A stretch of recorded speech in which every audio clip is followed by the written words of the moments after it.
चलिए तापमान के बारे में जानते हैं। तापमान तापमान क्या है? तापमान गर्माहट या शीतलता का मापक है जिसे थर्मामीटर से मापा जा सकता है। पदार्थ के अणुओं और परमाणुओं की गति को भी मापते हैं। तापमान फ़ारेनहाइट, सेल्सियस और केल्विन मापकों पर डिग्री में मापा जाता है। तापमान किसी वस्तु के अंतर्निहित ऊर्जा की मात्रा है। जब मैं कहता हूं कि चाय का मग गर्म है मेरे हाथ की अपेक्षा, मैं कह रहा हूं चाय के मग का तापमान मेरे हाथ के तापमान से ज्यादा है। मग के अणु मेरे हाथ के अणुओं से तेज गति करते हैं। तापीय ऊर्जा चाय से मेरे हाथ की दिशा में प्रवाहित होगी। गर्म कोयले पर चलना ताप और तापमान के बीच अंतर समझने का सबसे बेहतर उदाहरण है। गर्म कोयले का तापमान उच्च होता है, लेकिन जब आप उसे हल्का छुएंगे तो आपके पैर में बहुत कम ऊर्जा स्थानांतरित होगी। आपका पांव जलेगा नहीं।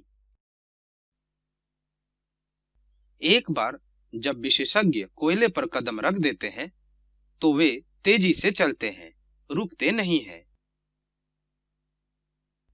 यदि वे दौड़ेंगे या मजबूती से कदम बढ़ाएं तो उनके पैर राख के ढेर में घुसने लगेंगे।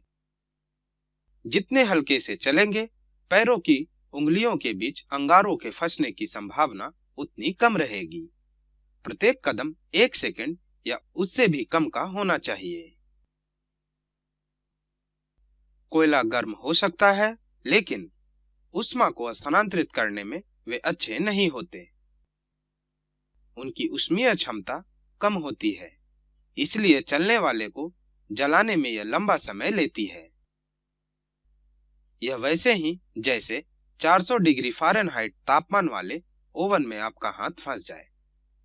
हवा गर्म महसूस करती है, लेकिन तुरंत जलाती नहीं है जब तक उसे चलाते रहते हैं। प्रत्येक कदम पर वे अंगार से बहुत कम ऊष्मा को अवशोषित करते हैं। जब तुम अंगारों पर चलते हो तो तुम्हारे पैर क्यों नहीं जलते? यह भी सही है कि जब आप गर्म कॉफी पीने के बजाय निगल लेते हो। कौन सी क्रिया आपको अधिक जलाती है? अधिक जाने। सर्द हवा सूचकांक क्या है? सर्द हवा सूचकांक वह तापमान है जो आपका शरीर तब महसूस करता है जब हवा का तापमान हवा की गति के साथ जुड़ जाता है।